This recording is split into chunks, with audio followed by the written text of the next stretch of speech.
Hi everyone, I'm Angelica, aka Gunsmile, and today we're making a character together using the Degenesis website and the two books Catharsis and Artifacts. In my previous video about character creation, I mentioned starting with a story you want to tell. This particular character's story is a bit unique. I made my very first Degenesis character, an apocalyptic, in 2018, before I read all the books and learned everything about the world that I know now. I made a bunch of mistakes and so I want to start over. So this new character we're making today is a redo of my first one. It's what he should have been. Let's get started. My main inspiration for this character is the abomination concept in Catharsis. Back when I was a newbie, I didn't understand the concepts very well. My first character was also an abomination, but I didn't feel like I was doing the concept itself justice when we played, so my GM let me change it after a few sessions. Now I get to try again. So the text in Catharsis indicates that the ways of the abomination disturb those who meet him. His proximity makes them shiver. It states that an abomination revels in other people's fear. He has no civilized emotions, compassion, responsibility, and probably also things like empathy and guilt. These descriptions in Catharsis can be a little esoteric. What's important to remember is that concepts are personality patterns, and that they are descriptive, not prescriptive. This means that you can interpret a concept in many different ways, just like the major arcana of a tarot deck. It's not even always obvious that a character has a certain concept until you dig deeply into the core of their being. One thing that really helps me understand a concept better is to read the profiles for NPCs who have it. You can quickly see all NPCs with a concept on the Degenesis site if you go into the menu, click Icons, click on any NPC, and click on their concept. From there, you can change the URL to other concepts if you need to. You can read the complete profiles of most NPCs in the Degenesis books that feature them. So, of the abominations here, we can see some obvious sociopaths and psychopaths, and also some individuals whose expression of the concept is more subtle, but this gives me an idea already for a serial killer style apocalyptic, a charming and handsome guy with an unsettling need to have power over others. He feeds off fear, right? Now, I don't want to make a character exactly like a real serial killer because it's important for PCs to be able to work together toward a common goal. He doesn't go about on murder sprees, but channels this concept in other ways. Could be torture, could be intimidation, or whatever. Now, it's important to understand a character's goals and motivations. Since this is just an example character, I'm not going to go into that for this video. However, you should work with your GM to come up with a short-term goal related to your upcoming campaign and also some ideas for long-term character development. Now that we have a basic idea of this guy, let's fill out the character sheet. It's always a good idea to have Catharsis and Artifacts on hand while we do this, so I have the PDFs open off screen. Access the online character generator by going to the Degenesis website and clicking Profile from the menu. Log in if it prompts you, then click Create New Character. We can scroll past name, age, height, etc. for now and go to Culture, Concept, and Cult. But before we fill that in, I want to show you the attributes and skills. As you can see, each attribute already has 1 point filled in, and I can add a maximum of 2 more points. I can add a max of 2 points to each skill as well. This is the default for character creation. Of course, later, we can purchase additional attribute and skill points past this initial maximum with experience points. So, for this new character, I'm going to make someone from Purgare. He's an abomination, and he's an apocalyptic. You can see that each option has a list of attributes and skills on the side. Purgare lists Charisma and Psyche, for example, which means that instead of adding a maximum of 2 points to these during character creation, I can add a maximum of 3 points if I so choose. You'll see in a minute. Let's finish filling these out.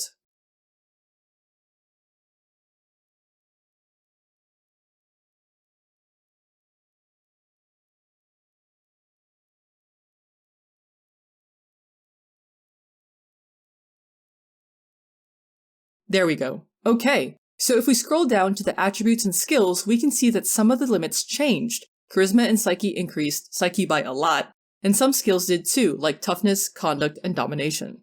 Before we start allocating skill points, however, let's take a look at a few things that might affect where we want to put those points: legacies, potentials, and cult ranks. If we scroll down more, we'll eventually reach the whole list of legacies, and we can read each one of them to understand a legacy, its prerequisite, bonus, and drawback. The white ones are the ones I can select now without filling anything else out on the sheet, and the gray ones are unlockable if I meet certain requirements. Also, quick tip because it's not clear, it says 0 out of 3 here, but that means you can pick up to 3 legacies, not that you must pick 3.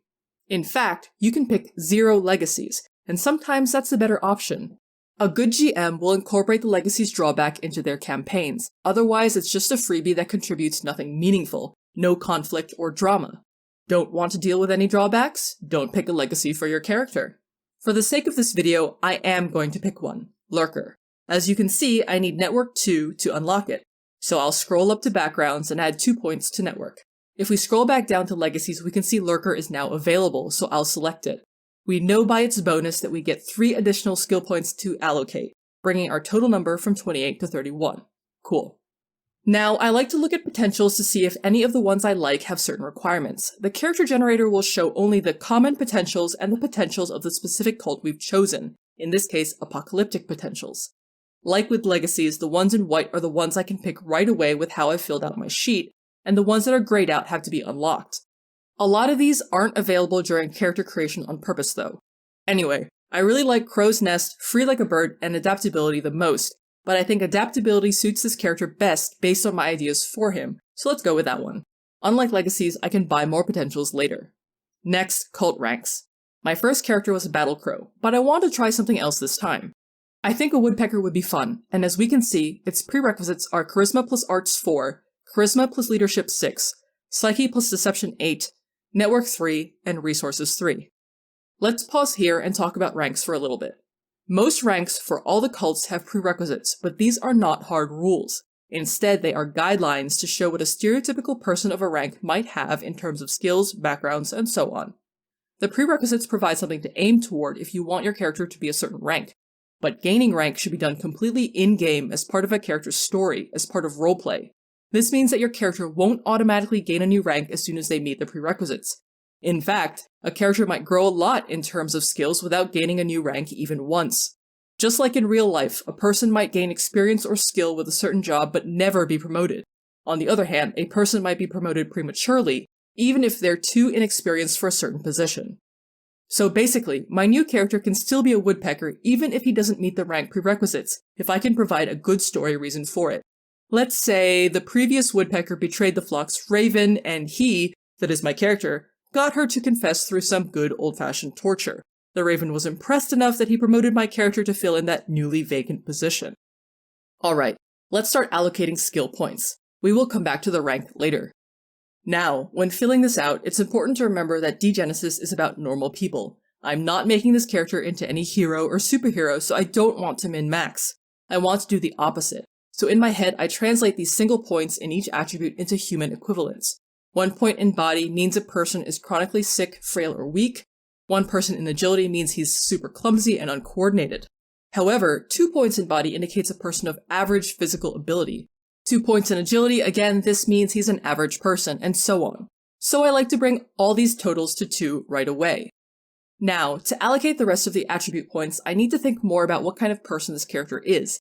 A charming guy, but he can be scary if he needs to be, and he's good at torture. For the scary, charming manipulator parts, he needs to have higher charisma and psyche, so let's make both of these 3. Body's good for the actual torture bit. I'm thinking force, and if he goes and intimidates people during some business deals, melee might help. And then finally, let's bring agility up to 3, and with that, we've used all of our attribute points. I'll immediately add 1 point to arts to meet the woodpecker prerequisite. Arts seems like a strange skill for a woodpecker at first, but the man needs to know how to appraise items, so it actually makes a lot of sense. Let's also add 2 points to leadership, which is the most we can put in that skill right now. As you can see, this character's charisma plus leadership total is 5 points, not the 6 that woodpecker requires. This is okay though. The rank prerequisites are just guides. With that in mind, let's put 2 points in deception. That's all we can do with that skill at character creation. Next, we should consider the skills that affect this guy's flesh wounds, ego, and spore infestation. Flesh wounds is whatever is in body plus toughness but doubled, so I usually like to add 1 or 2 points into toughness no matter what. Standard woodpecker equipment is a shotgun, but I imagine that this guy prefers to get up close and personal so he can see the fear in his enemy's face. He probably likes to fight with a knife, so let's give him 2 points in toughness for a body plus toughness total of 5, which means he has 10 flesh wounds. I'll also add 2 points to melee and force each to round out body. I think this looks pretty good. As a reminder, Body plus force determines encumbrance, so a total of 5 is solid. For ego, we have a choice of primal or focus. I get the sense that this character goes off instinct more than logic, so we'll put 2 points into primal. This means his instinct plus primal is 4, which doubles to become 8 ego.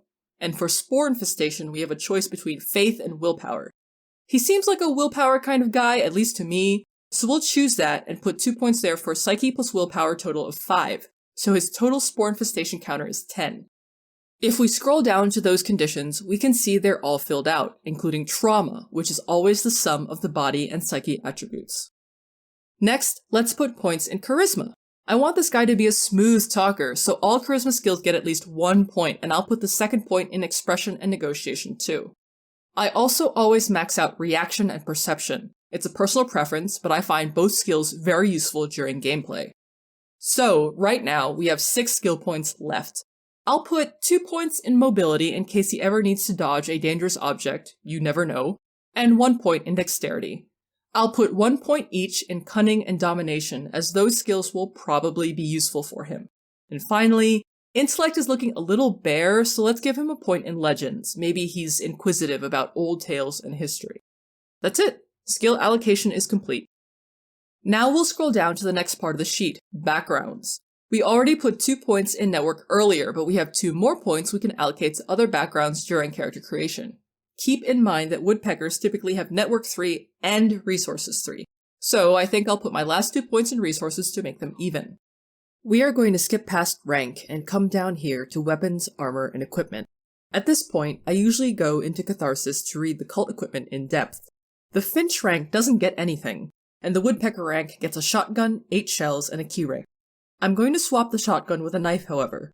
Since I didn't put any points into Brawl, a blade bracelet is not going to do him any good. So let's go into weapons, find the knife, click continue, and there it is.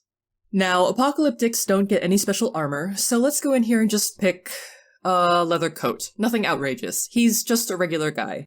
And under equipment, let's give him a keyring and a backpack. I like backpacks. They reduce the total encumbrance of the items inside them by 3, though keep in mind they also weigh 1 encumbrance. Still, it's a good item to have. Okay, finally, we have filled out everything except rank. The character sheet assumes he is a Finch because we do not meet any prerequisites for any of the second level ranks. But because I want him to be a woodpecker, you know what? I'm just going to scroll all the way up to the top and enable expert mode. While I'm up here, I'll give him a name. Then, down here, under rank, see how the second level ranks have lit up? Now I can select woodpecker. And he's done! At the bottom, I can click Save to Profile to save my work. Back on my profile, I see him, I can click on him to make edits, or I can click Download PDF for a pre-filled PDF with all the options I selected. If you're a new player, I hope this video helps you understand the process of character creation, from the first seeds of an idea to a finished character sheet. Share your character ideas, new or old, in the comments below. And if you have any questions about the process or want to bounce ideas off other members of the community, come join us on the Degenesis Discord server at discord.gg/Degenesis. Until next time, game on, and be kind to each other.